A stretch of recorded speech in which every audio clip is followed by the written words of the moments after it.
We have spoken so often, but never really met in person. So this is a great occasion and a very memorable one. And got to see some of the beautiful centers for learning and dhyan that are on the Isha Foundation property. So thank you for having me.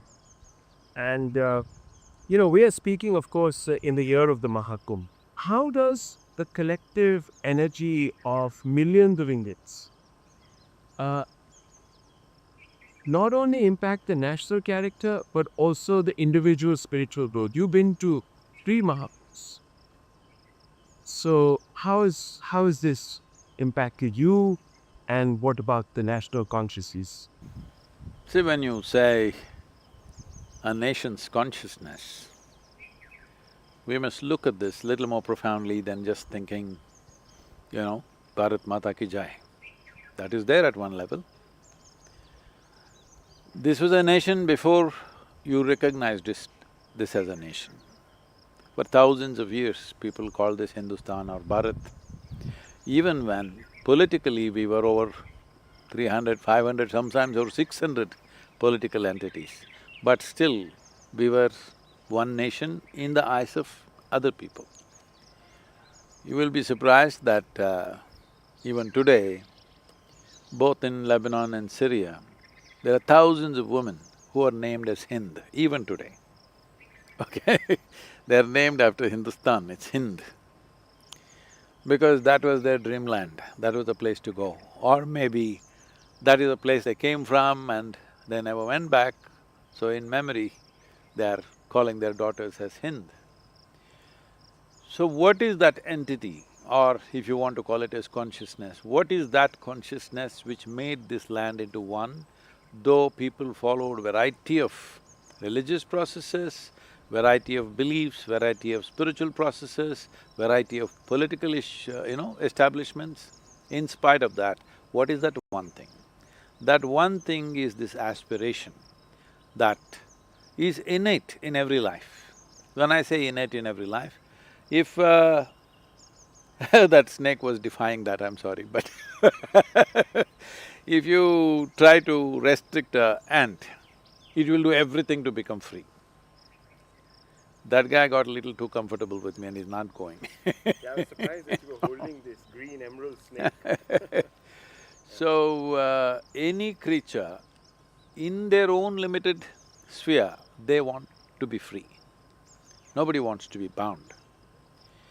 In the human consciousness, this longing to be free is of a much larger perspective, that, well, when we are biologically threatened, we may think freedom is just this much.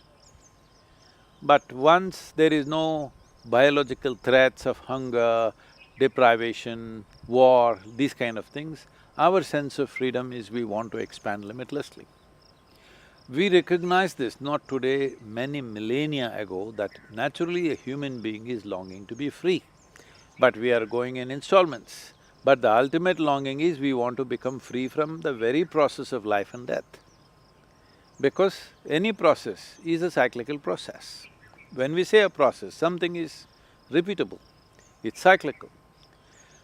So to become free from that has been the fundamental consciousness. We call this mukti, moksha, liberation, nirvana, so many things. So this longing is so deep-rooted in the consciousness of the nation that today it is on display. Nobody thought nearly 500 million people will go just to take a dip. Tomorrow morning, are they going to be liberated or not, maybe a question mark. But the longing, it's the longing in a human being which is more important than whether you did it or not. Because once there is a longing, human heart moves in that way. If you long for something very strongly, naturally you start moving that way. You don't have to every day think, I want to go here. You will start moving that way. So right now what you call as Mahakumbh is a demonstration, a manifestation of that profound longing. And so many have not been able to go. The unfortunate incident in Delhi you see today in the railway station, this shows the longing of the people who could not go.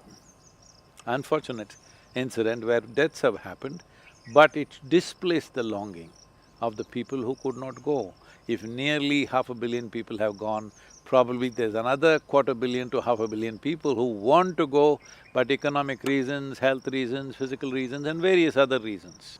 There are people, historians, in the build-up to the Mahakumbh, and I'm not sure if you have read about this, but they have said that this Mahakumbh has no roots in India, the ancient Sanatan heritage. That, and many political notables have also sort of added a few more layers to this when they said that, this has been appropriated by the government of the day, and it's turned into a stage for a sort of Hindu revivalism. How do you address this? Well, vested interests will talk in various tongues. I don't think it's worthy of comment, really. We are giving too much attention to these things. There are some people who will say, this land didn't exist, they made it up.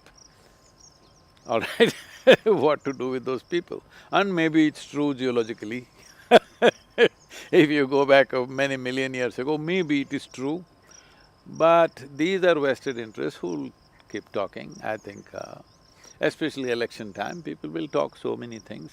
You must give them that margin and treat them compassionately, because when you lost your ability to impress the people of the nation or people of your constituency and that you're capable of doing something, you resort to these kind of things, which is unfortunate for them.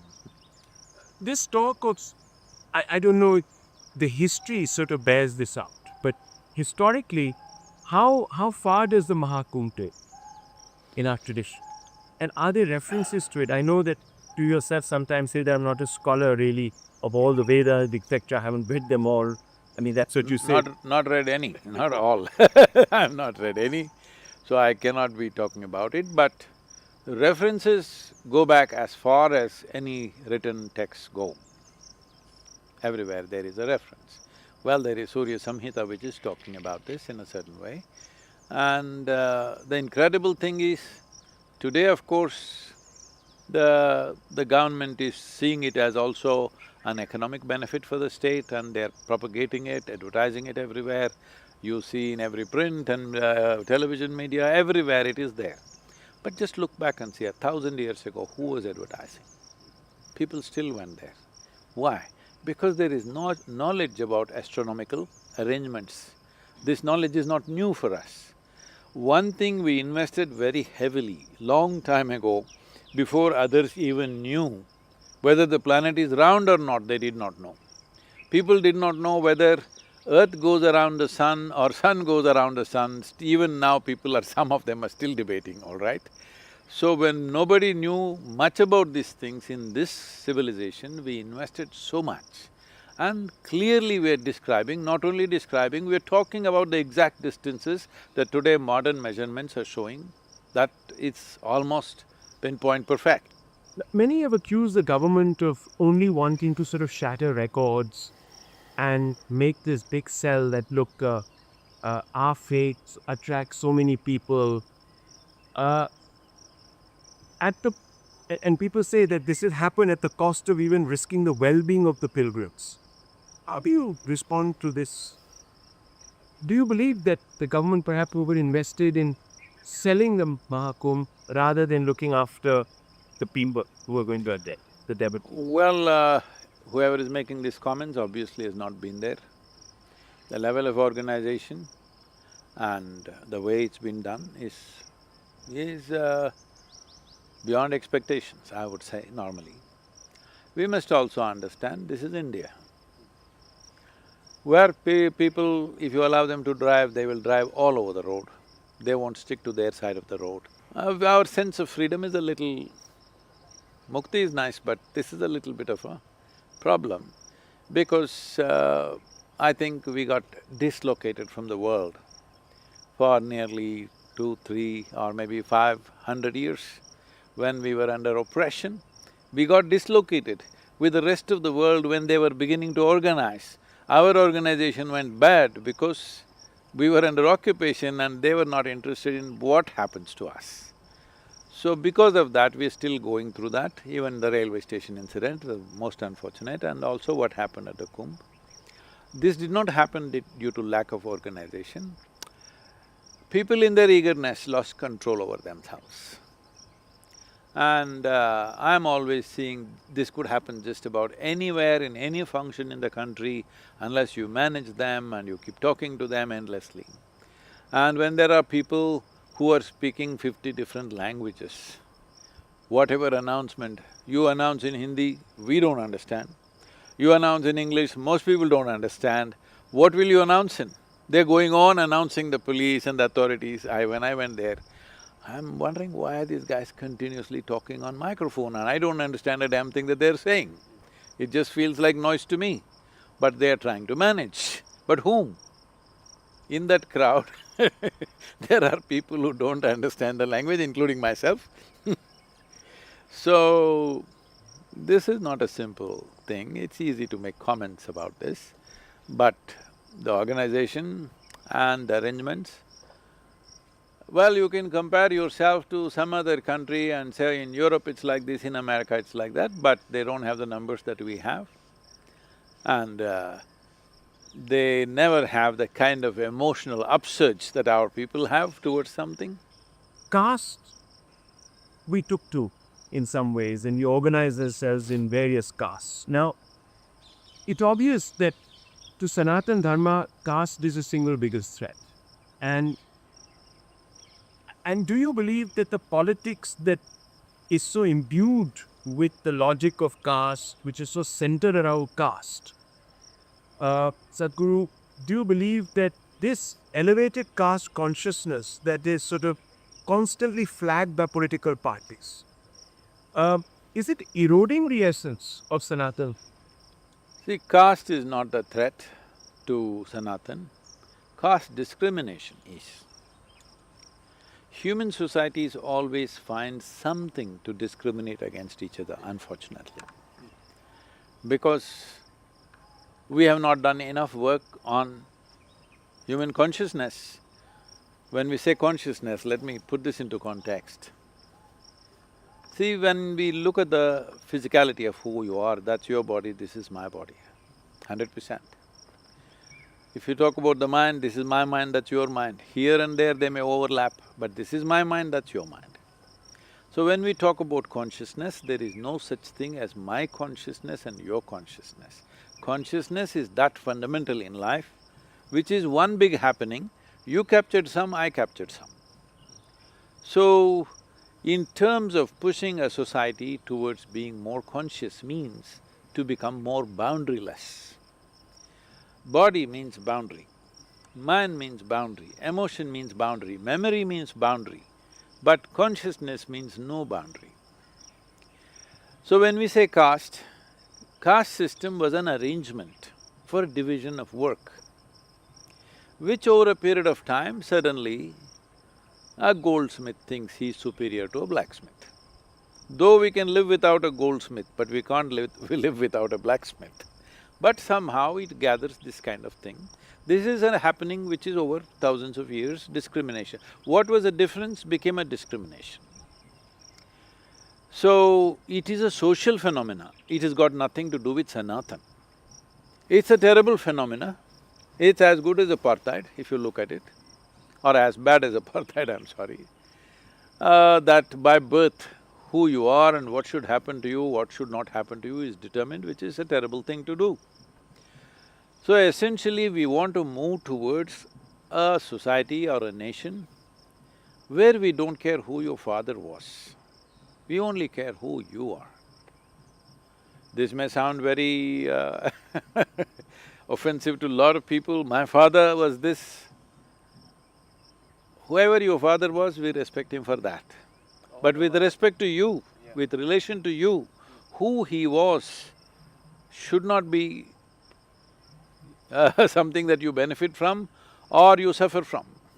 Who you are must be who you are.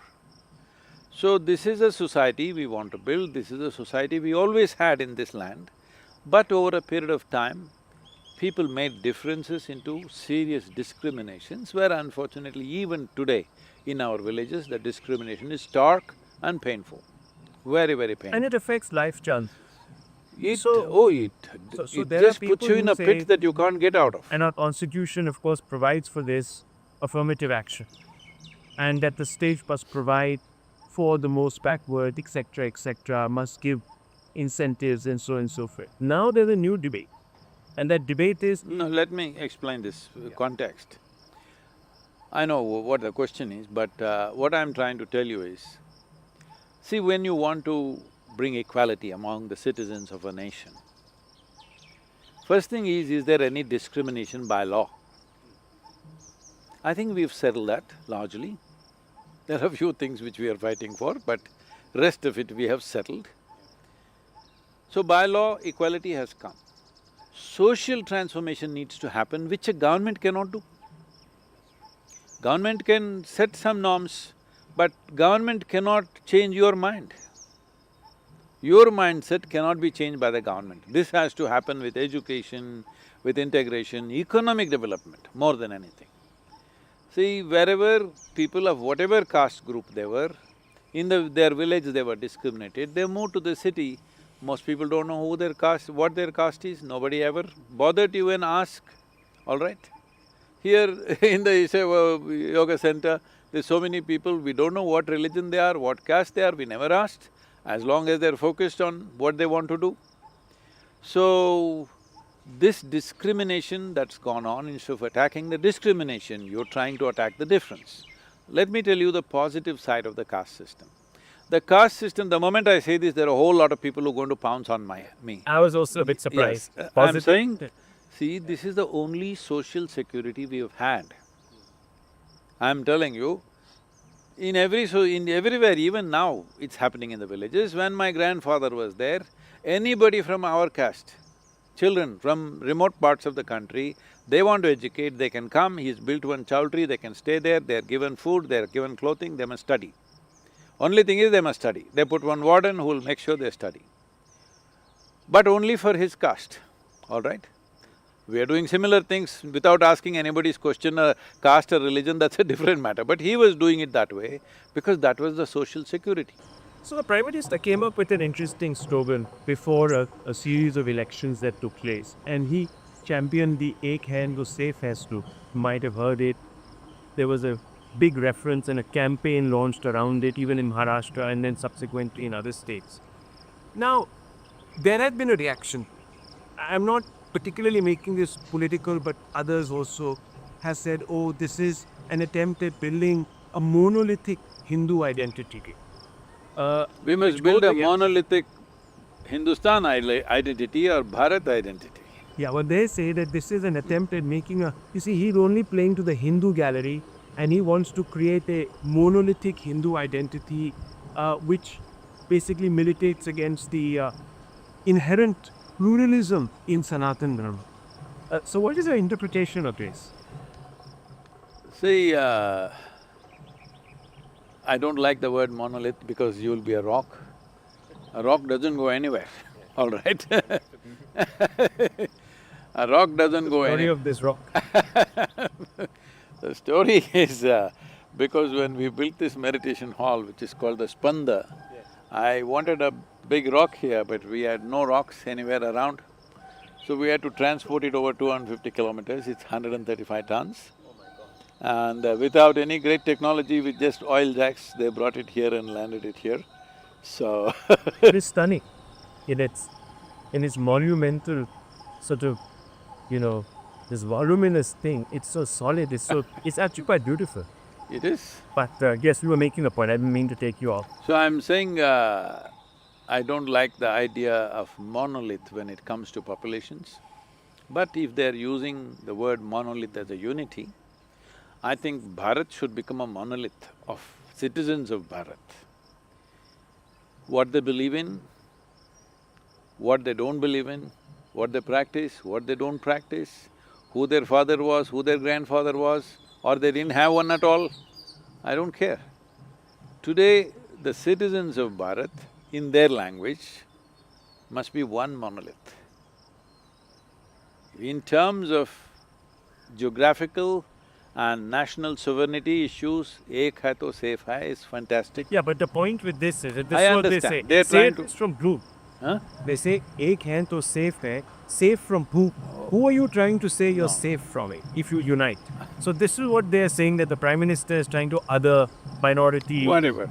I don't want to play into the political insinuations that are there and also intentions that there may be, it's fine.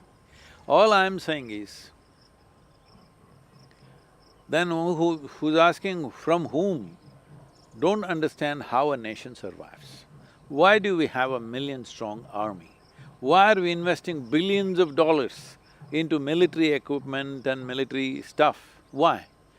Because there is always a living threat.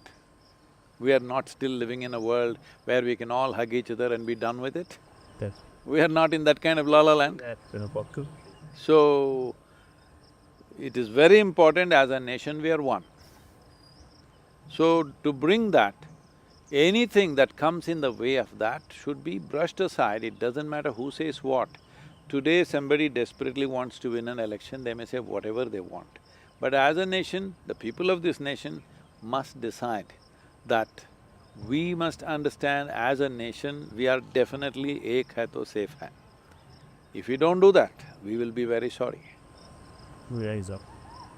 Sadhguru, you often stated that Sanatan dharma is not based on one specific belief system, and around Not one the specific, campus, there's no specific… there is no specific, exactly, no specific.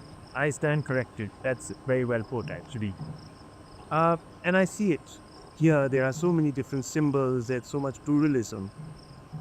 However, this openness sometimes leads to internal clashes. You know, there are differences, sectarian differences. How does Sanatana then compete with other more organized traditions and faiths? You know, you can't sort of come around to agree on one principle. The others are very organized. And if you look at it as a race between different traits to try and win over people, some other people have an advantage. That is the beauty of Sanatan. It's not built for competition. It's not a racing machine. It is a machine to evolve individual human beings. It is a system to evolve you as a human being. It is not a system to put you and me together and we can become an army and beat somebody else up. That is the beauty of Sanatan, don't ever destroy that. Because generally religions in the world are designed… this may… people may think this is very controversial and whatever, but the essence of it is geopolitical ambitions wrapped in religious garb. That somebody wants to conquer the world by their own belief system. Everybody should become my kind. Means what? I want everybody to become Indians. What does it mean?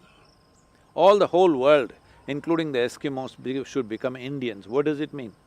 That means we want India to conquer everybody. So if I say I want everybody to become Hindu, I want everybody to become Muslim, I want everybody to become Christian, Jew or whatever, what does it mean?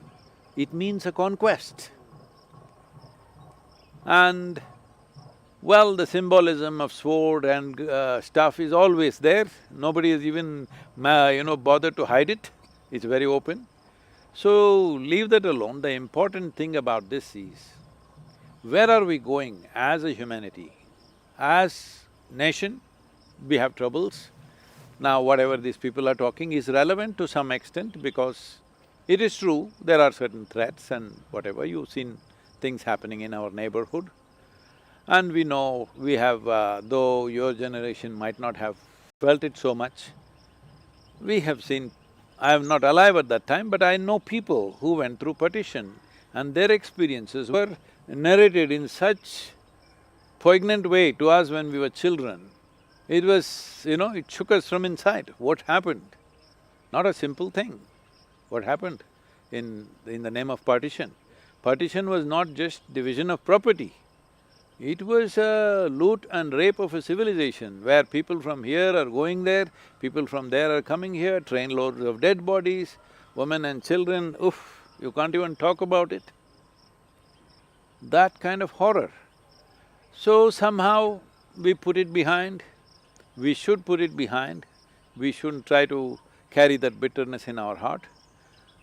but we don't learn from that, we will be silly, stupid, I would say. And unfortunately, we've been stupid. We've not learned from that. We are working towards that once again. So… When you say we, who are the we? As a nation, I'm saying, as a nation, we should have learned. Again, I don't want to be controversial and I don't want to sort of provoke anybody, but look at our neighborhood in the subcontinent.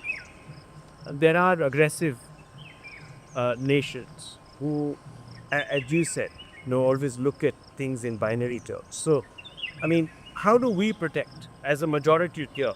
There is the state. Should No, we have a I'll Sanatan tell you, board? let Some me people come have to been that. speaking about this Sanatan board business. I don't know. I mean, Now, why… let me come to that. So, when heaven starts collapsing, what is the option that you have?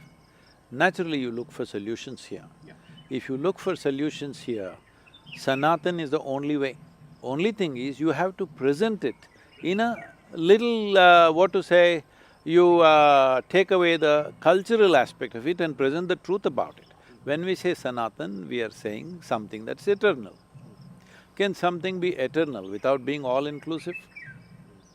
Only that which is all-inclusive can be eternal. So, in terms of people wanting to find solutions, this is a civilization which has looked at the human mechanism like nobody else has done. I'm not saying this from me being a citizen of this country and my love for this nation, whatever, not that. You look at this, anywhere in the world, have human beings spent as much time and energy at looking at what is the nature of a human being, how does it function, how to make it beautiful within itself? Nobody has looked at it. Everybody is saying, go to heaven, everything will be okay, and heavens are collapsing. So when heavens collapse, it's the time for Sanatan. But they won't like it right now. Oh, you want me to become a Hindu? No, I don't want you to become a Hindu.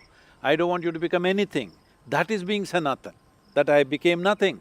I'm here whichever way. Right now, they've been told there is another place up there. If you go there, you will become free. And your idea of freedom is unbridled pleasure and whatever other kinds of stuff.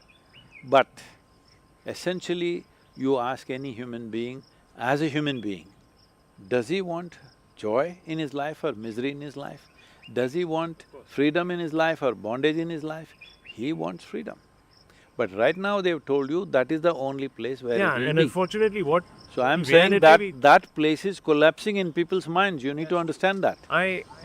I'm beginning to obviously, as there are of course our children who have quite a pessimistic view now of what lies beyond you, and No, they because say, even "Let's you make-" don't know what lies behind, you've just been bullying yourself, you're trying to bull them. Yes. And I'm glad they're not taking it. Yeah. No, I mean, they said, what kind of earth and leaving us? So I said, but there is a greater… They said, no, actually we have to live another 70, 80 years, and we made a mess of this place. You can't breathe the air, you I'm can't saying whatever this drink the water. climate issues, environmental issues, they do what you want, they're going to ramp up in the next 25, 30 years' time. As they ramp up, heaven will start collapsing even more rapidly, okay? People will understand unless we create a suitable situation for human beings to live here, you can't live here. You can distinctly see this even in theocratic nations. Yeah. You see there's a significant change. Yeah. Just look at Arabia, look at America, big change. Though they were all based on… even today they swear upon God for everything, but things have changed, isn't it? Things have changed. Of course, there are ebbs and flows, and right now we're in a bit of an ebb, especially with No, right regards now, to… the way the heaven religions which sell tickets to heaven can only thrive in a population where there is poverty. This is why economic well-being is very important. Very, very important. So let's investigate this a little more. This is a great thought that you got on to. Look, I mean, when you're talking about economic need and necessity that sort of make certain people sound more persuasive than perhaps they should be, like Mr. Donald Trump, will become US president. He came in on the basis of saying that, look, I'm going to make America great again, I'm going to put the bread at a cheap cost on your tables for everyone to eat, we can make things affordable again. And he's looking again at the world in binaries. Sanatana, of course, treats the entire world as a family. He's sort of looking at it a little bit of a binary, and he says, look, illegal immigrants are coming here, they're No, taking our no, let's get resources. this straightened out, Yeah, Rahul. okay. See, we are talking about democracy. Yeah. Democracy within the sovereign nations. Democracy is not global. He is not elected as a president of the world, nor our prime minister elected as a president of the… prime minister of the world. Sovereign nation. So fundamentally, people of that nation have elected you. It's your business to make that nation great. It is just that he is putting it out in the face. Always that's how it is worked, all right? Every leader is working for his nation only. At least this guy is putting it out, plastering it on your face and says, America first initially, now make great again, is a subtler message than America first, all right? Yes, Isn't it? Let's make it great again, let's make our country also great, let everybody make their countries great. Because we've still not come to that a place, let's make the world a great place. That's just a handful of people who don't have any power like me. But many people say, to Prime Minister Modi, when, we talked about many ways of trying to sort of curtail illegal immigration equally, there's a problem. We don't have we don't have infinite resources, we have finite resources, we have a huge population, we have to look after our The people. thing is, but I we want to have ask you, because… 4% of the world's So land. what do people say? They say, oh, we are being Islamophobic. If Bangladeshis are coming in illegally, well, don't kick them out, don't have an NRC, don't identify them, don't kick them out. Sometimes the Supreme Court says, look after them in nice, places where they can live. They don't have to be deported cruelly, they don't have to cut back in shackles, etc. You know how that goes. So what's your response to the larger… If they are not persecuted in another country, if there is no serious persecution based on their religion or race or whatever, even Hindus should not be allowed to come into India, because we have 4% of the world's land and we have 17.6% of the world's population. We don't need one more extra guy. Do you understand? Whoever he is, we don't need another extra guy, because we are putting so much pressure on the land upon which we live. We don't need any extra people from anywhere. So if half the population in Bangladesh wants to come here, for what? For economic opportunities. We can make some kind of economic deal with them, that we can have open borders, we can go there, they can come here, we can start businesses there, they can start businesses here. Like, they become like an autonomous state. They can run their politics, not our business, they can run whatever their country, but like economically, like European Union has come. Soft ball, yeah. So when you… not soft borders, I'm saying a union of some kind. This needs to happen in the world, but right now if I speak looking at the present situation, you will think it's impossible. How can India-Pakistan become one, India-Bangladesh become one, India-Nepal and whatever, Burma can become one? But you must see this, we have not fought as bitter a war as the Europeans fought in World War I and World War II. Whoever thought that the French and the Germans can sit together at the same table? Whoever thought the Italians and the Germans can sit? Whoever thought the Spanish and the Germans can sit together? Was it even possible? Whoever thought the British and Germans could become a union? Now of course they fell apart, but they became a union. So I am saying, after such a bitter war like World War II, like no other war they fought, all right? But today they are one union, because they see sense. There's no point, the land is one, the stupid lines that we draw are not the thing. Geographically we are separated as continents, that's a different matter, but this… So somewhere we need to work towards this. But when there is too much economic disparity, we cannot do that, because the poorer segments of the population will rush in and destroy everything that we have created, so that problem is there. But this integration needs to happen. If you have to then tackle a situation where people are coming in the multitudes and we don't have infinite resources to support them, then you have to begin the process of identifying. Trump is doing it in his country with a lot of help from ours. We are bringing back people. The method of bringing them back is irking a lot of people, but I'm not going there right now. How does India do this? Because the moment you use the word NRC, alarm bells go off. Many people say this is wrong. We should not be embarking on this. Our culture doesn't tell us. We are Which Sanatan. culture are they talking about? The Sanatan culture, they sort of read a chapter in verse back to the government of the day. No, no. See, it's not that India cannot do it, even Trump cannot do it. It's estimated, the minimum estimate is around 11 million people. See, they dropped 104 in the first airplane, the second one 119. Today, I think yesterday, they have come in. Tell me, how many planes does it take to evacuate 11 million people? But other estimates say, in Trump's own words, it's around 20+ million, all right? 20 million people, how many airplanes? America's coffers will become empty. I wrote a piece actually breaking down the So, I'm saying nobody can do it. Once you have allowed it, it's very difficult to do it. It's just that you can prevent it from further happening. So, many people also believe that demography is destined, 100%. implying that the nation's future is shaped by, its population.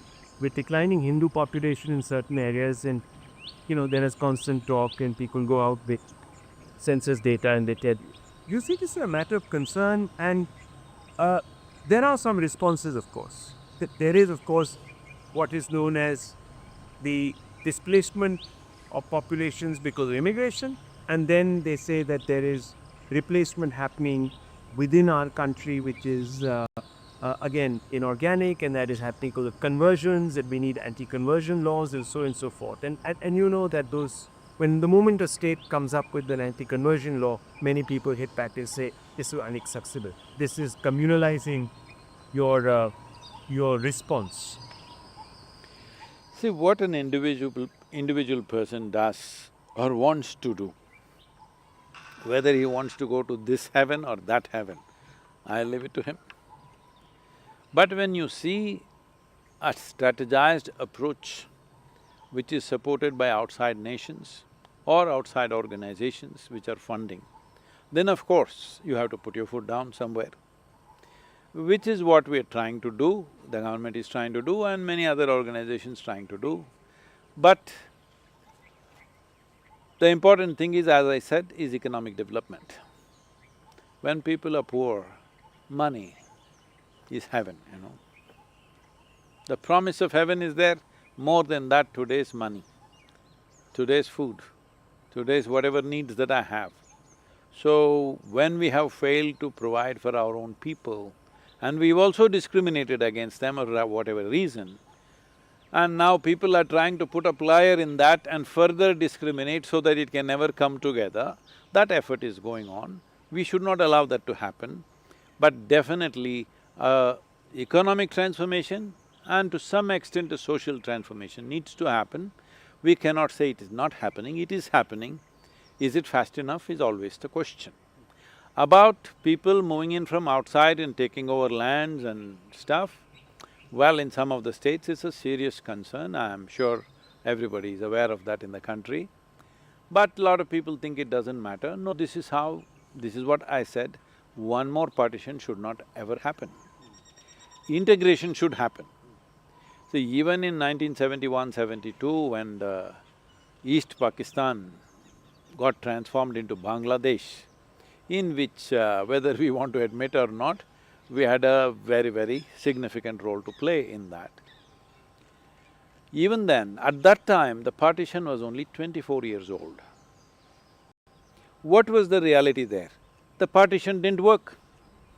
Right. Because the cultural distinctions… Over Uh, the religious… The religious… See, the religious means, it is not the religious thing. Even if religion's converted, the problem is the culture. Because the Hindu population maintained a certain culture and the Islamic population wants to bring the, transport Arabia here, it didn't work. When little frictions happened, they took charge of things and did… I don't want to even say those numbers, they're abhorrent numbers, what happened there at that time. And I think that the point you made in your earlier question was an elaboration of that. But what I'm trying to understand is that how do you maintain this balance between spiritual freedom and the prevention of coercive practices, uh, and still champion this anti-conversion law? So how does this happen? How does it work? And then I also want to ask you, because why are we being pushed to adopt these laws? Because perhaps some other faiths, they don't want to give up their aggressive style of proselytization. Do you think those other faiths have a responsibility towards Hindu anxiety, addressing Hindu anxieties on this score of conversion? No, because see, they fundamentally believe their way is the only way. Yep. So you can't tell them, be sympathetic to Hindu way of life, because in their mind it's abhorrent that you're worshipping this rock, you're worshipping the tree, you look at the sky and bow down, you see whatever. No, but in India, we are supposed to, the Hindu faith is supposed to be responsible for the minority. We don't seem to put enough pressure on the minorities to also So I'm sort of saying in their address the anxiety of the fundamental Hindu faith. mindset, in their fundamental belief, your way of existence is unacceptable. You're a lost case, they're trying to save you, that's exactly the word, they're trying to save you. They're not trying to dominate you, they're trying to save you from hell, all right? So this is why initially when I started, when I said heavens are collapsing, hell is also collapsing. If you do not know this, recently about a month or a month and a half ago, Pope himself said there is no hell. He pulled the foundations because the whole thing is carrot and stick policy. Now the stick is gone, only the carrot. How attractive is the carrot? Is a question you have to ask. So describe the heaven as it is described then and offer it to all the young people. Do they want to go to that place? I'm telling you, it'll collapse right now, all right? So, this whole thing is about a fundamental belief system that our way is the only way. And that way, here, this life and how you live here is not important, how you go there is important.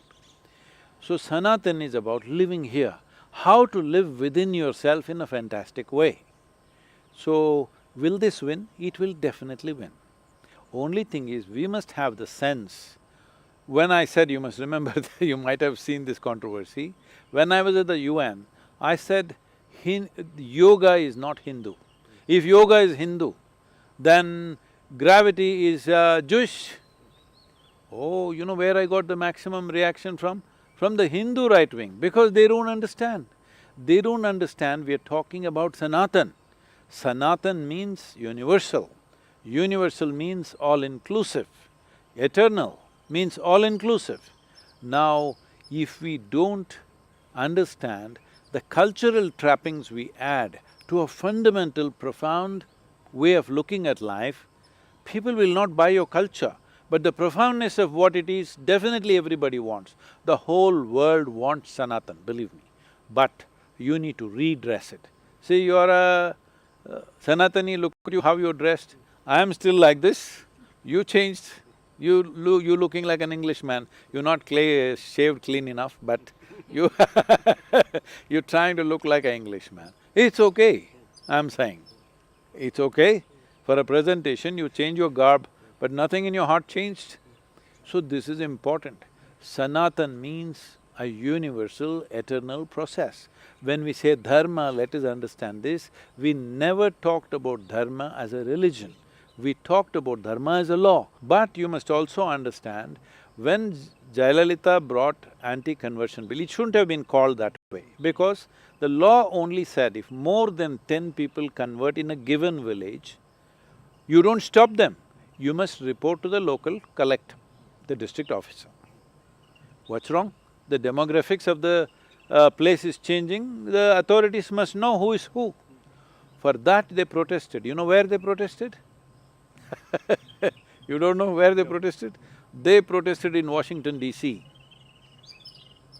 They didn't protest in Chennai, they didn't protest in Delhi, they protested in Washington, D.C. You get the message? Well, let's just talk a little bit about population imbalance. Now, there is this… there's a delimitation exercise that they do. And people are already saying that it's going to create a north-south divide. How should such an exercise avoid being seen as an unfair one to the south that has had a better control over their population? that you've been able to control that? How do you balance this? The people of the South did not face the kind of horrendous situations that the people of the North faced. All the invasions, the worst of the invasions, the northern people took. Even post-independence, the wars that we fought, the partition that happened, all this, the worst happened to the northern people. So their sense of insecurity and wanting to reproduce more and lack of, a bit of lawlessness in their mind, all this is a consequence of historical brutality that they have taken. Yes. We have been the peninsula part of India has been safe, not so much. It's happened, things have happened, but not to that extent. We have still managed ourselves. See, still all our temples are intact here, taken by the government, but still intact here. They were not razed to ground. That level of thing didn't happen, except in a few places, but it did not happen on the scale that it happened there. So that reflects in the way people react to things. So let's not use that as a divide for the nation. Andhra Chief Minister Chandrababu Naidu has called for more baby birth to avoid being disadvantaged. Human babies only? Yeah. Yes, human being. So, what's your view on that? Well, maybe he needs more Telugu people in his state. And anyway, see, we're looking at immediate needs. We need more Indians. I don't know if See, we are looking at immediate requirements in terms of, like we are looking at the problem that the Japanese are facing and some of the European nations are facing, that there are too many older generation people, no young people. Well, that means you're looking at the world only from the economic viewpoint. But right now what we need to look at is the dissemination of all the other creatures. You didn't hear birds doing this in Delhi. Where are all the sparrows gone? They're gone. In your childhood they might have been there, now they're gone. Not just that, the recent studies show 78% of the soil on the planet has lost 30% of the humidity. If 30% humidity is gone, zillions of organisms are dead. 84% of 84% of vertebrate population is gone. 92% of freshwater aquatic life is gone. You think it has no impact on your life? Future generations have no life here, we must know that. Responsible scientists are clearly saying that by 2045, 2050, it'll be extremely hard to live on this planet if we continue like this. So, we need to understand all this is because human footprint is very strong. and expand. Yes, and expanding. Our footprint of individual footprint also increasing in size and force. So we have to reduce the human footprint. I was talking in a in a poverty alleviation conference, international one, and I said, we need to reduce the human footprint. They asked me, how do we do that? I said, you have to reduce the number of feet. In the beginning of 20th century, we were 1.6 billion people. Today we are 8.5 billion people. So, glorifying this, thinking it's a great victory is a foolish thing because life on this planet happens as one whole. I have to ask you, this mass outrage about what he said, etc., was it justified? Should he face criminal action at all? There is talk that he must be brought to justice, etc., He was… I'm not an expert on this, I don't know if there is a law against such things, I doubt it. But as a society, I think everybody is outraged or disgusted. Some are enraged, some… See, when you see something filthy, some people will get angry and throw stones at it. But when you throw stones at filth, it'll splatter back in your face. Some people will create distance out of their wisdom, but both have happened across the country.